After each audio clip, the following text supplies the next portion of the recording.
Good afternoon, ladies and gentlemen. Thank you very much for attending a little talk from Paul and myself. I'm the Managing Director for Vertiv, Australia and New Zealand, and Paul will introduce himself when it's his turn a little bit later on. I'm going to talk to you today about smart cities and the IT infrastructure and the considerations that are needed to be thought about as you're putting your smart cities together.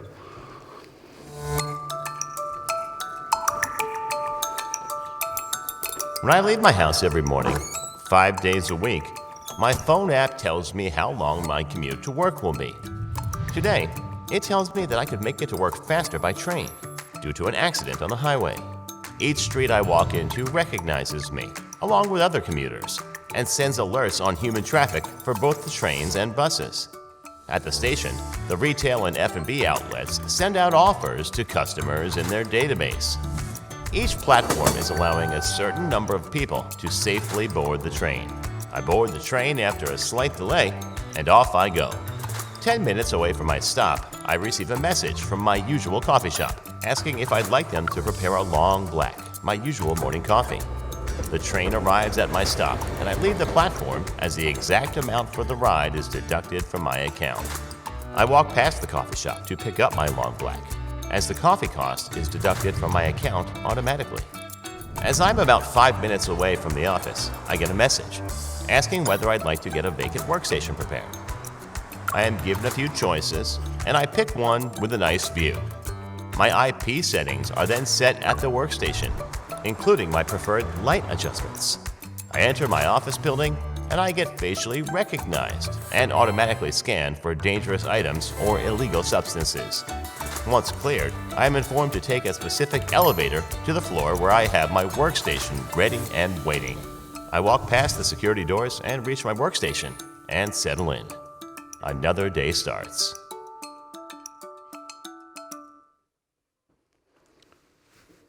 For those of us that are working in this industry, most of those technologies are actually available today.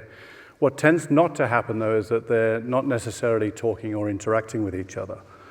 So what we're seeing in the industry is each of these types of application evolve, and we'll talk about them a little bit more later. They have to be interoperable. They always have to be functioning. They always have to be on. Of course, they need to be connected, and they need to be cyber protected, which we won't go into today. So it has to be a seamless customer experience. You could imagine that if any one of those stages that guy went through to get to his little workplace in the morning, if any of those failed, then there would be some kind of difficulty. It doesn't matter where it is. We'll talk about them a little bit more in a moment. So let's look at what we believe the new normal will be. Well, it's probably overly used, but smart everything. Smart buildings, smart transport, smart agriculture, smart transportation, smart grids. And what we anticipate, we're in the world of data centers, is that most of these setups are going to be a little bit of cloud, a little bit of on-premise data center, and maybe some edge data centers. The platform behind the smart city pretty much revolves around three things: the people, us, customer experience, the innovation ecosystem, what's putting all of this together, and the technologies that are driving it. Technologies, as I mentioned before, that must always operate and must always be on together. So we can understand that each of the areas of activity, be it parking or transportation or climate or emergency, how are all these things going to talk to each other and know what's going on? What we've done some assessments. This one's actually a KPMG one, but these are the main areas that most councils, governments are working on in the world of smart cities. It's not just an Australia slide, it's actually a global slide. But generally, most people are working on their communications networks. Without the communications, it's not going to work. And they're working on their platforms. A lot of what we're seeing in Australia at the moment tends to be proof of concepts or going on to the next stage beyond a proof of concept. And you can read the slide as well as I can. I don't need to go through every one of those items. For a smart city to work, the infrastructure must work. I know that sounds like a glib statement, but the reason why is because when something fails, it's usually fairly catastrophic. Last week, there was a bank, unfortunate for them, but they lost the ability for you to make a bank transfer and maybe pay on an FPOS.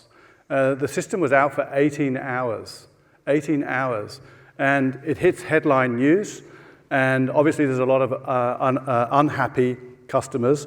Reputation is damaged. The behaviors within the organization are potentially damaged, and there's obviously the inevitable cost. At the moment, we've got a statistic here. Sorry, it's a bit hard to sort of point and look, but if I point up on here, this one here, $700,000 for a 6-hour outage, roughly, depends what you're doing. I'm sure that the bank last week suffered more than a $700,000 damage. And the impact also on that latency has. So one of the things about smart cities is the instant need for things to work. Some things can be certainly run on cloud, like people monitoring. But autonomous vehicles, that won't be the case.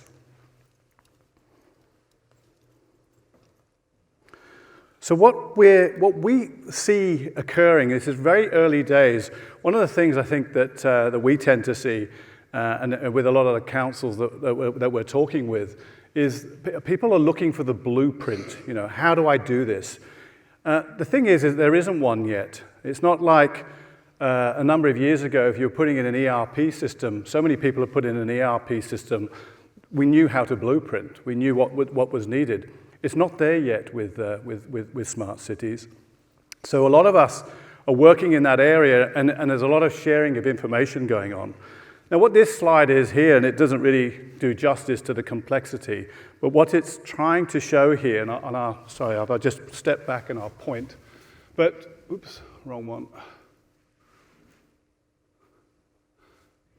If I press the right button. So here, quite often at the center of everything is a data center. Now, in a city, it's quite easy to put in a central data center. And in the capital cities such as Sydney, Melbourne, Canberra, they've all got co-location data centers, big co-location data centers. But they're not the only ones that want to build a smart city. And if latency is an issue, or if access to the IT infrastructure is an issue, then someone in Wagga isn't going to be very happy if they have to drive all the way to Sydney to make some adjustments. Same would be up in Queensland. You can name the state.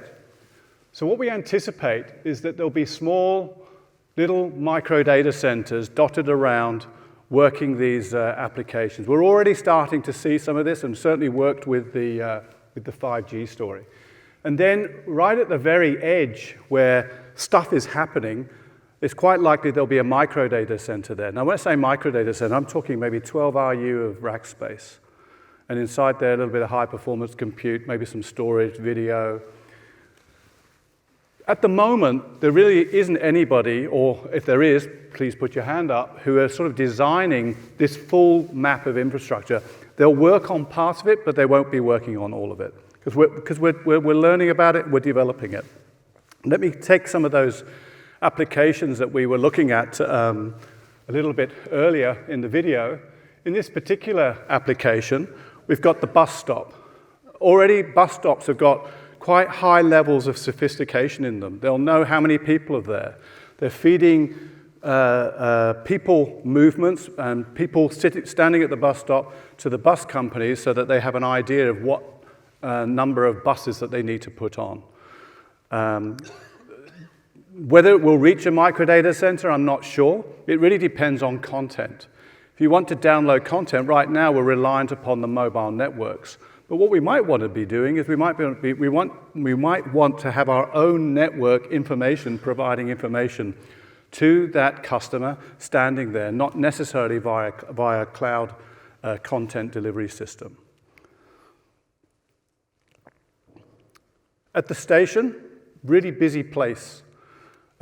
We talked in the video about managing the people movements to the station so they would know how many trains to be putting on. And already in some cities, we're seeing the recommendation of where you place people because you don't want them all standing in front of a busy coach if coach number 1 and coach number 8 are empty. So the traffic management systems are moving people to where there are vacant seats within the train. Trains themselves are becoming ever more sophisticated. I believe it's France, there's a company that are running digital twins off those trains. That digital twin with the train rushing through the countryside, providing information on how much power it's using, how much load it's got on it, in comparison to a digital setup back in the NOC, back in the central area, so that they know what's going on, what's happening with that train, when it's going to need maintenance, when it's going to need service. And then in the cafe. Now, cafe, you would think, why do I need technology in the cafe? So many people sit in a cafe these days and they're doing their work. They're all hooked onto free Wi-Fi. I don't know how some people actually get by and get actually decent bandwidth.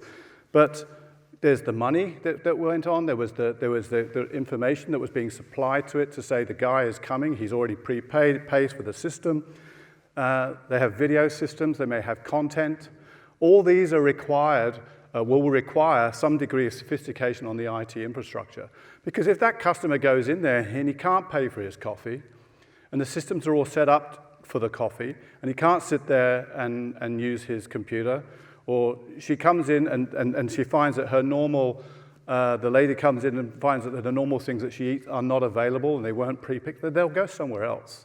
So we're seeing an increased sophistication of what all the various different enterprises, especially at the retail level, on what they're providing to the customers. And then finally at the work, this is probably the most complex one, although the slide doesn't show it. I can't put everything on there because otherwise you wouldn't see anything. But again, on the traffic management system, you think I'd have got used to this by now. On this one here, on the micro data center, that facial recognition. Facial recognition has to be pretty much instant. They know who's going into that building. So therefore, it's really essential that when the person is going into the building, it recognizes them, and there's not a great big queue of people out there. So running that up into the cloud is probably not going to be sophisticated enough. Latency. I mentioned latency earlier on. The thing about latency is that we're really just on the tip of the iceberg. We believe 5G will make a big difference on this. Why? Because we know that 5G is addressing latency. We know that 5G is addressing bandwidth.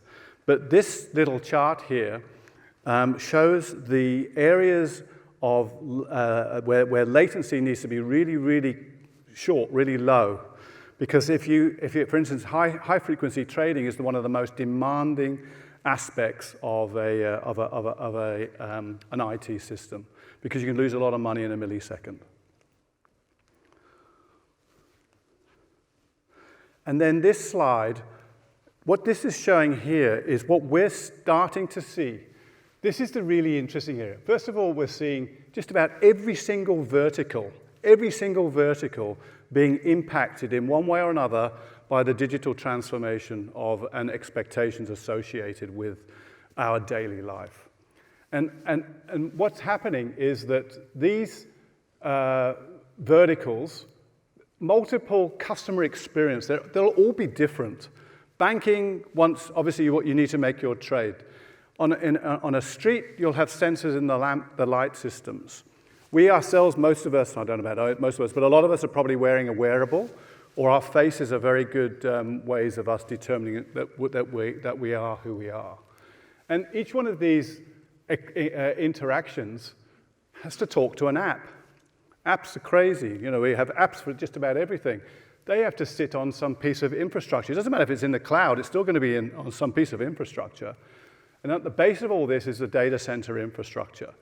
And what we are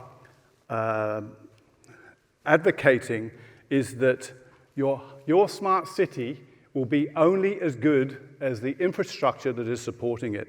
Because the day you lose anything up here is the day that customer will walk. So in this particular area, we have the cable landing station, we have Paul here, we have modular data centers, edge computing. These are all IT infrastructures that need to be considered. And at this point, I'm going to pass over to Paul, who's going to talk to you about his experiences of the importance of putting in a robust, resilient infrastructure. Thank you, Robert, and good afternoon, everyone. Can I start by paying my respects to the traditional custodians on the land on which we meet and their elders past, present and emerging. So, Robert, first of all, thank you for today. Robert and Vertiv have done a cable landing station on the Sunshine Coast for the Sunshine Coast Council. 8 weeks of rain earlier this year, and they still brought the project in on time and on schedule. So great testament to your team. Now, the Sunshine Coast, the other coast. I don't know how many people are from out of town. Who's been to the Sunshine Coast here? Wow, I was going to offer you an after party, forget it. You're staying here. The Sunshine Coast, Australia's digital coast, and I'll explain to you why. Now, for those of you who aren't that familiar, you might know the Sunshine Coast as a tourism destination, a great beach holiday, and it certainly is. But in the last 5 years, it's really had a transformative economy as well. Right now, we've got about $12.5 billion worth of investment underway. We've got an economy that Bernard Salt calls Australia's entrepreneurship capital. He of the smashed avocado, of the sea change, he's certainly fallen in love with the Sunshine Coast. Importantly, for scale, and I'll come back to this point later, the Sunshine Coast is Australia's 9th largest urban population. And Sunshine Coast Council is the 4th largest council in Australia. And we do things a little bit differently, as you're about to find out. So we've got a map, our major projects map. Our mayor calls this his business card. And he goes around Australia and the world promoting what is happening on the Sunshine Coast. And he promotes our region-shaping projects because we're not waiting for the state or the federal government to make things happen on the Sunshine Coast. We're getting on with the things we can control. And I won't go through all this list, but a couple of highlights that show our smart city credentials. We were the first government in Australia to offset 100% of its energy needs through renewable energy. We have our own 15 megawatt solar farm. We also have Australia's first underground waste collection system in our brand new CBD, the first one in Australia. We are developing a new CBD, which is the size of the Brisbane CBD, to give you some context. So 53 hectares in Maroochydore. And we've got some of the largest urban renewal projects in Australia. So our population right now is sitting about 320,000, growing to 500,000. So smart city solutions, very, very important on the Sunshine Coast. But the reason we're here is, from a smart city perspective, how do you future-proof your city? How do you future-proof your economy? Well, for us, we got our own submarine cable. We were the first government, again, in Australia to get its own submarine cable.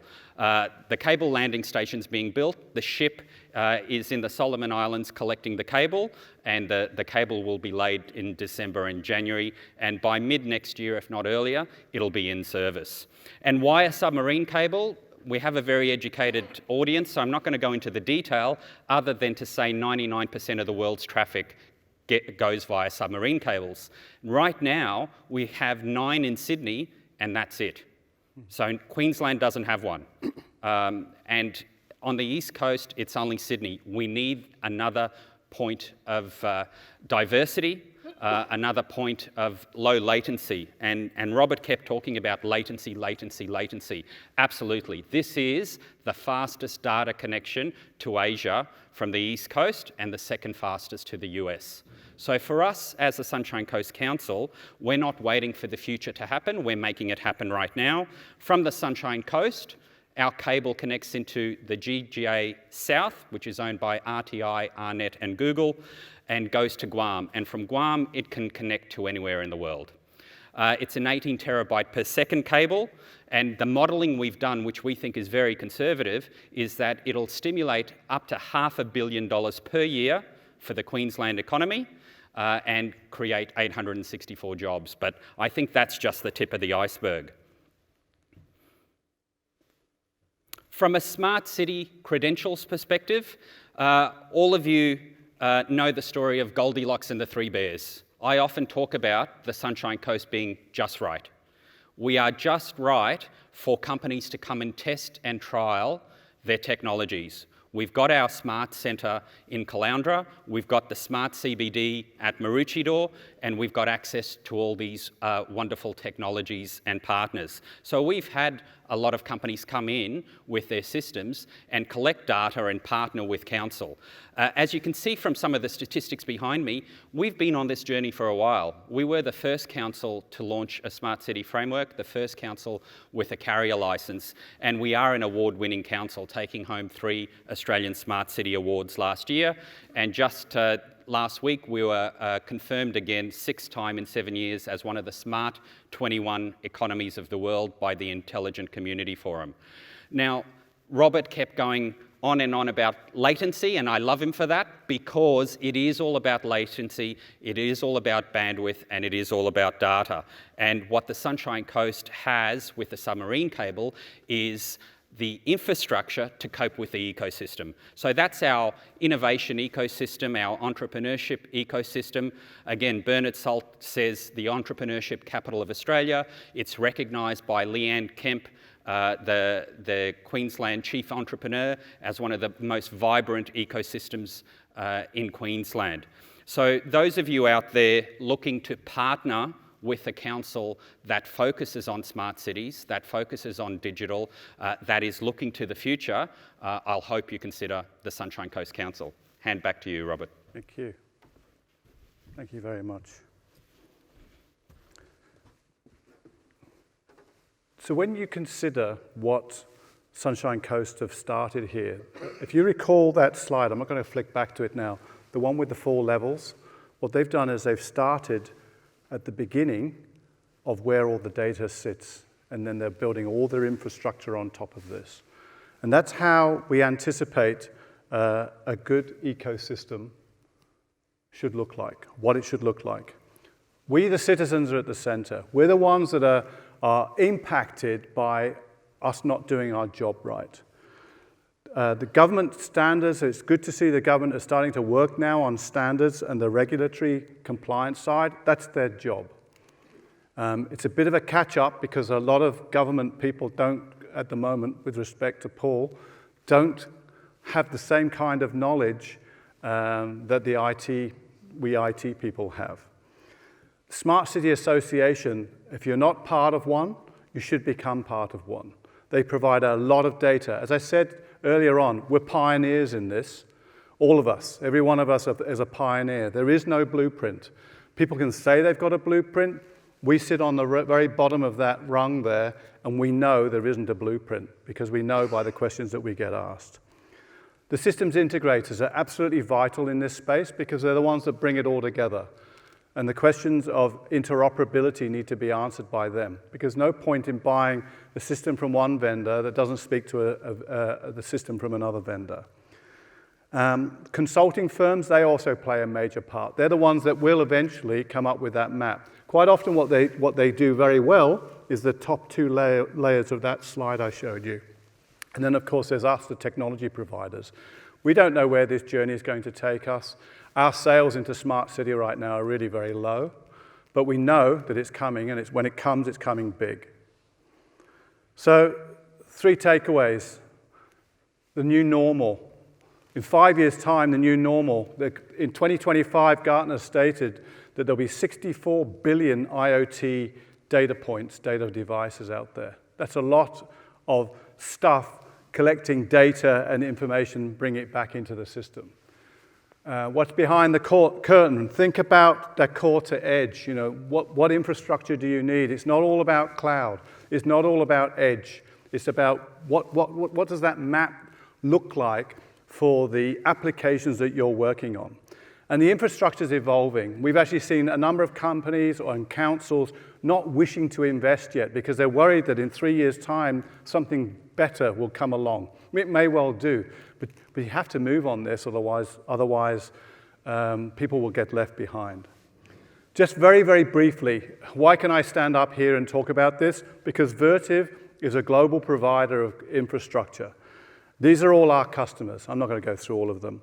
We're a $4.5 billion company, 20,000 employees, and our job, we were once Emerson, for people who knew us as Emerson.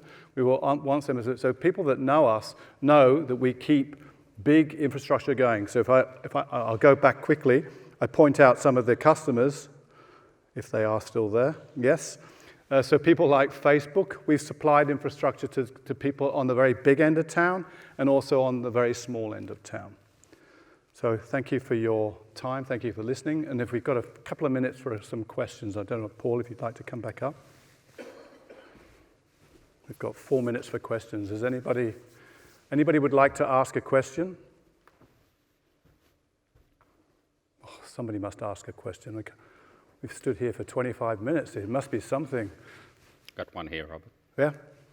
Please. With all this infrastructure, I imagine probably the power and the energy component of that is going to be a complex type environment as well. Is there something that you can kind of add to that discussion on that space? So the question was, I don't know if everybody could hear the question there. The question was, what about the power? We must use a lot of power to drive all of this. And unfortunately, the answer to your question is yes, which is why it's important for environments to look at the renewable component of this, but also make sure that the systems that are going in are efficient. You can have a very efficient data center, you can have a very inefficient data center. Do you want to talk to some of that, Paul? We're in the process of getting a data center on the Sunshine Coast connected to our CLS, and renewable energy is a must for every company we've spoken to. With those 60-odd billion IoT devices out there, bringing all that back in. So I heard a statistic, and Robert might know it better than me, and this goes back, I think, 18 months ago, that I think it's 3% of the world's energy is used by data centers, and that's up from 1% something like 10 years or so ago. Yeah, so Australia's over 4% now. It's getting to the stage whereby it is and can be used as a base load for the power system. Yeah, we can't avoid it. I mean, I don't have much time, but when I do have a little bit of time, I sometimes think about, how much of that little piece of data that I've just transferred uselessly to someone else. Because when you consider how much data we're transferring all the time, it's unfortunately very scary. But I think some people have done that. Are there any other questions?